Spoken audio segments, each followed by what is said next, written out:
Before you fall asleep tonight, tell me in the comments. What do you think truly created America? Was it a dream of freedom or a fight for land and power? Tonight, let me take you on a journey. A true journey. From the moment Columbus first touched these lands, to the day 13 colonies said, "No more." Get comfortable. This is the real story of how America was formed. In 1492, a man named Christopher Columbus, backed by the Spanish crown, set out to find a new route to Asia. But what he found was something else entirely. Columbus wasn't the first human to discover the Americas. Millions of indigenous people had lived across these vast lands for thousands of years. From the Aztecs in the south to the Iroquois in the northeast, the continent was alive with culture, trade, and tradition. But to Europe, Columbus's landing in the Bahamas was a discovery. A signal that a new world was open for conquest, riches, and glory. Soon after, waves of explorers followed. Spain, Portugal, France, and England raced to claim territory. They brought with them ships, weapons, crosses, and disease. For native populations, this was not a new age, but a nightmare. In 1513, Ponce de Leon landed in what's now Florida. In 1540, Hernando de Soto crossed into the American southeast. The Spanish spread through the south and west, building missions and looking for gold. But the English wanted their own foothold. In 1585, they tried to start a colony at Roanoke Island, in present-day North Carolina. But something went wrong. When supply ships returned in 1590, the colony had vanished. No bodies. No clues. Just one word carved in a tree, Croatoan. Roanoke was America's first mystery and a warning. Still, England didn't give up. In 1607, over 100 settlers founded Jamestown, Virginia. The first permanent English settlement in North America. It wasn't easy. Disease, starvation, and conflict nearly wiped them out. But they endured. And with them, the English began to plant roots in the New World. This was no longer just exploration. It was colonization. But at what cost? Indigenous lands were claimed as empty. People were enslaved. New cultures collided, and old worlds were forever changed. As you drift into sleep tonight, remember this. The story of America didn't begin in 1776. It began centuries earlier, on ships cutting through the Atlantic night, chasing dreams, gold, and power. Tomorrow, we explore how those early settlements grew into the 13 colonies we know today. In 1607, Jamestown had barely survived its first winter. Swampy water, disease, and food shortages nearly destroyed the colony. But it endured, thanks in part to the leadership of Captain John Smith and the uneasy alliance with a young native girl. Pocahontas. She wasn't the Disney version, but her real story is tangled in both survival and tragedy. As Jamestown grew, so did a hunger for wealth. And that wealth came from a simple plant, tobacco. By 1612, colonists had figured out how to grow it in bulk. Tobacco became Virginia's gold, and the colony began to thrive. But that success had a cost. To grow more tobacco, they needed more land, indigenous land. And more labor, cheap labor. In 1619, a ship arrived carrying about 20 enslaved Africans. They were the first of millions. This marked the beginning of slavery in English America. That same year, something else happened. The House of Burgesses was established, the first elected legislative body in the colonies. So, in the same year, freedom and bondage arrived, side by side. Meanwhile, up north, a very different story was unfolding. In 1620, a small ship called the Mayflower carried a group of religious separatists, pilgrims, seeking freedom from the Church of England. They landed not in Virginia, but farther north, at Plymouth Rock, in what would become Massachusetts. The Pilgrims signed the Mayflower Compact, an agreement to govern themselves, a foundational moment in American democratic ideals. By the 1630s, more settlers came, Puritans, strict religious reformers who wanted to build a city upon a hill. Their society was devout, orderly, and often intolerant. Religious dissenters like Roger Williams and Anne Hutchinson were cast out for challenging Puritan control. Williams fled south and founded Rhode Island, a haven for religious freedom. Others founded Connecticut and New Hampshire. To the south, Maryland was founded as a safe place for Catholics. And in 1681, William Penn, a Quaker, was granted land by the king as repayment for a debt. He called it Pennsylvania, a colony built on peace, equality, and cooperation with Native Americans. Throughout these decades, the colonies took shape, 13 in total by the early 1700s. But each was different. Different religions, different economies, different relationships with the land and its people. Still, something was beginning to unite them, a shared identity, a sense of distance from the crown, and a desire to govern themselves. As you fall asleep tonight, picture wooden cabins along wild rivers, men and women praying by candlelight, and children growing up never knowing what it means to be anything but American. Tomorrow, we'll step deeper into colonial life. What was it like to live in one of these 13 colonies? What did people believe, eat, fight for? The foundation is laid. Now, life begins. By the early 1700s, Britain's American colonies stretched along the eastern seaboard, from New Hampshire in the north to Georgia in the south. But though they shared a flag, they lived very different lives. Let's begin in the New England colonies, Massachusetts, Rhode Island, Connecticut, and New Hampshire. Here, the land was rocky. Winters were long, but the people were tough, deeply religious, and close-knit. Most were Puritans, and religion shaped everything: school, work, even punishments. Towns were built around churches, and people gathered often to vote in town meetings, one of the earliest forms of self-government in the colonies. Children learned to read, mainly so they could study the Bible. And in 1636, Harvard College was founded to train ministers. But New England wasn't just churches and books. Fishermen hauled cod from the icy Atlantic, while shipbuilders crafted sturdy wooden vessels in bustling ports like Boston. Then came the middle colonies: New York, New Jersey, Pennsylvania, and Delaware. These were the most diverse colonies: Dutch, German, English, Irish, Swedish, all living side by side. They were also home to many religions: Quakers, Catholics, Jews, Lutherans. It earned them the nickname, the breadbasket colonies, thanks to their rich soil and grain exports. Philadelphia, founded by William Penn, grew into one of the largest and most vibrant cities in the colonies, a place of tolerance, trade, and innovation. Finally, we travel south to Maryland, Virginia, the Carolinas, and Georgia. Here, life was slower and richer for some. The hot, fertile land supported sprawling plantations that grew tobacco, rice, and indigo. But these plantations were built on the backs of enslaved Africans, whose forced labor powered the southern economy. By 1750, enslavement had become deeply rooted in southern life. Children were born into it. Families torn apart by it. It was legal, brutal, and defended as necessary. Not everyone owned land or slaves. Most white Southerners were small farmers or yeomen, struggling to survive like anyone else. But the wealthiest, planters, lived in large homes with political power and deep influence.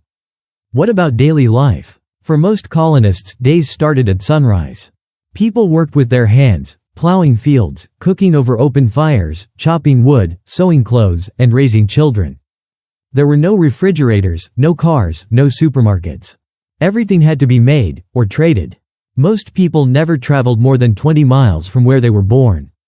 Illness was common. Medicine was primitive. And yet, people built communities, laughed, loved, debated, and dreamed. And though they lived under the rule of a British king, a new feeling was growing, that they were something different. Not just British citizens on new soil, but colonists with their own way of life. As you drift off tonight, imagine the sound of horse hooves on dirt roads, church bells ringing in a village square, and a continent of 13 colonies breathing as one, but still not realizing that something was coming. Tomorrow, we'll uncover the storm before the storm, a war between empires that would shake the very ground the colonies stood on. By the 1750s, North America was no longer an untouched wilderness. It was a map divided, and two global powers, France and Britain, were staring each other down. The French had built a long chain of forts from Canada down to Louisiana, hoping to connect their territory and control the fur trade. Meanwhile, British colonists were moving west, toward the Ohio River Valley, land France also claimed. Tensions rose, and in 1754, war finally broke out. It began with a skirmish, led, in part, by a 22-year-old Virginian named George Washington. Yes, that George Washington. He led a small force to push the French out of a fort. It didn't go well. The French pushed back. Washington surrendered. It was the spark that ignited a 7-year fire. In Europe, the war was called the 7 Years' War. But in America, we call it the French and Indian War, because both sides had native allies. Many Native American tribes, like the Huron, sided with the French, who traded fairly and married into tribes. Others, like the Iroquois, backed the British, hoping they'd win and offer better protection. What followed was brutal. Forts burned. Villages raided. Families on the frontier lived in fear, never knowing if tomorrow would come. By 1759, the tide turned. The British captured Quebec, the heart of French Canada. A year later, they took Montreal. The war was nearly over. In 1763, the Treaty of Paris was signed. France gave up almost all its land in North America. Britain now controlled everything from the Atlantic coast to the Mississippi River. Victory, right? Not quite. Because victory came with a price. Britain was deep in debt. And it believed the American colonies should help pay for the war that had protected them. The colonists disagreed. They hadn't asked for war. They hadn't asked for taxes. And now, they were being told what they owed. Even worse, Britain issued the Proclamation of 1763, banning colonists from settling west of the Appalachian Mountains. Land they'd just fought for. To many, this felt like betrayal. A new feeling began to spread, resentment. Not yet rebellion, but something was changing. As you rest tonight, imagine a calm just before the storm. Imagine taverns buzzing with angry whispers, merchants upset over new taxes, farmers wondering why they couldn't move west. Tomorrow, we'll see what happens when that frustration boils over. When taxes, tea, and tyranny turn neighbors into rebels and colonists into revolutionaries. After the French and Indian War, Britain faced a mountain of debt. The king and parliament believed the American colonies should help pay it off. But there was a problem. The colonists had no say in British government. Britain began passing new laws to raise money, starting with the Sugar Act in 1764, taxing molasses and sugar. It was just the beginning. In 1765 came the Stamp Act, a tax on all printed materials, newspapers, legal documents, even playing cards. For the first time, everyday colonists felt the weight of British control. And they were furious. No taxation without representation became the rallying cry. The colonists argued it was unfair to be taxed by a government they couldn't vote for. Protests exploded. The Sons of Liberty formed, groups who organized demonstrations, sometimes violent. In Boston, the tension reached a boiling point. In 1770, British soldiers fired into a crowd during a protest, killing 5 colonists. The event became known as the Boston Massacre, used as powerful propaganda to turn more people against Britain. Then, in 1773, came the Boston Tea Party. Colonists, dressed as Native Americans, boarded British ships and dumped 342 chests of tea into Boston Harbor. A bold act of defiance. Britain responded with the Intolerable Acts, punitive laws closing Boston Harbor and stripping Massachusetts of self-government. The colonies united in outrage. In 1774, the First Continental Congress met for the first time. Representatives from 12 colonies gathered to demand their rights and prepare for possible conflict. As you close your eyes tonight, imagine the tension in those colonial towns, the whispers in taverns and meeting halls, the hope and fear mixing like fire and smoke. Tomorrow, we'll hear the first gunshots of a revolution and watch 13 colonies begin their fight for independence. On April 19, 1775, the first gunshots were fired in the towns of Lexington and Concord, Massachusetts. Colonial militias, called Minutemen for their readiness, stood face to face with British troops sent to seize weapons and arrest rebel leaders. The battle was brief but fierce. The shot heard round the world marked the start of armed conflict between Britain and its American colonies. News spread fast. Colonists rushed to form militias. Leaders called for unity. Into this chaos stepped a man who would become a symbol of the revolution. George Washington, appointed commander-in-chief of the Continental Army in June 1775. Washington was no stranger to war, but this fight was different. He knew the colonists faced a powerful empire with the world's strongest army. Yet, hope remained. In January 1776, a pamphlet exploded across the colonies, Thomas Paine's Common Sense. It challenged loyalty to the king and called for independence. Its clear, bold message inspired many who had still hoped for peace. As winter set in, colonial forces settled around Boston, preparing for a long struggle ahead.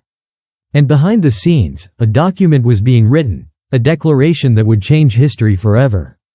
As you drift to sleep tonight, imagine the cold night air in Massachusetts, the tension, the fear, and the determination. The moment when 13 colonies stood on the edge of a new world. Tomorrow, we'll explore the birth of America, the Declaration of Independence. By the summer of 1776, the idea of independence had taken hold across the 13 colonies. They were no longer content to be British subjects. On July 4, 1776, the Continental Congress adopted the Declaration of Independence. The document was primarily written by Thomas Jefferson, with input from John Adams, Benjamin Franklin, and others. It declared that all men are created equal, with rights to life, liberty, and the pursuit of happiness. A powerful statement, especially when many still enslaved people lived in the colonies. This contradiction would shape America's struggles for centuries to come. The Declaration was a radical break from Britain, a formal announcement that the colonies were now free and independent states. Word spread quickly. Some cheered the new nation, while others feared the coming war would tear families and communities apart. Across the Atlantic, King George III rejected the declaration, vowing to crush the rebellion. But the colonies had made their choice. There was no turning back. As you close your eyes tonight, picture the candlelight flickering over pages of this historic document, the voices of patriots reading it aloud to gathered crowds, and the birth of a nation's dream. Tomorrow, we'll follow the long, hard road of the Revolutionary War, battles, hardships, and hope. After declaring independence, the colonies faced a long and difficult war against Britain's powerful army and navy. Some of the first major battles shook the colonies. The Battle of Bunker Hill in 1775 showed that colonial forces could stand up to British regulars, even though the British technically won the battle. In 1777, the Battle of Saratoga became a turning point. The American victory convinced France to officially join the war on the side of the colonies, providing crucial military support. The war was brutal and exhausting. The winter of 1777–78 at Valley Forge tested the endurance of General Washington's Continental Army. Soldiers faced cold, hunger, and disease, but their resolve did not break. The war stretched across the continent, from the northern forests to the southern plantations. Finally, in 1781, the Siege of Yorktown ended with a decisive American and French victory. British General Cornwallis surrendered, effectively ending major fighting. The war wasn't officially over until the Treaty of Paris was signed in 1783. Britain recognized the United States as an independent nation. But the road ahead was still uncertain. As you rest tonight, imagine the weary soldiers returning home, the celebrations and the tears, and the fragile hope of a new nation just born. With the Treaty of Paris signed in 1783, Britain officially recognized the United States as an independent nation. But independence was just the beginning. The 13 colonies had to build a country from scratch. They created the Articles of Confederation, America's first constitution, a loose alliance of states with limited central power. The new nation was fragile. Economic struggles, territorial disputes, and political disagreements threatened its survival. And America's freedom was far from complete. Native American tribes were pushed farther west, losing land and lives. Enslaved Africans remained in bondage. Millions denied the rights declared in the new nation's founding documents. Women, too, were excluded from voting or holding office. Still, the idea of being American began to take root, a mix of hope, struggle, and possibility. Communities worked to create schools, churches, and local governments. People dreamed of a future where liberty and justice could grow. As you drift to sleep tonight, imagine a young country finding its way, full of promise, contradiction, and determination. The story of America was far from over, it was just beginning. You've just heard the truth about how America was formed. Now I ask you again, was it a fight for freedom or a fight for power? Comment below. And if you want more true stories to fall asleep to, don't forget to like and subscribe.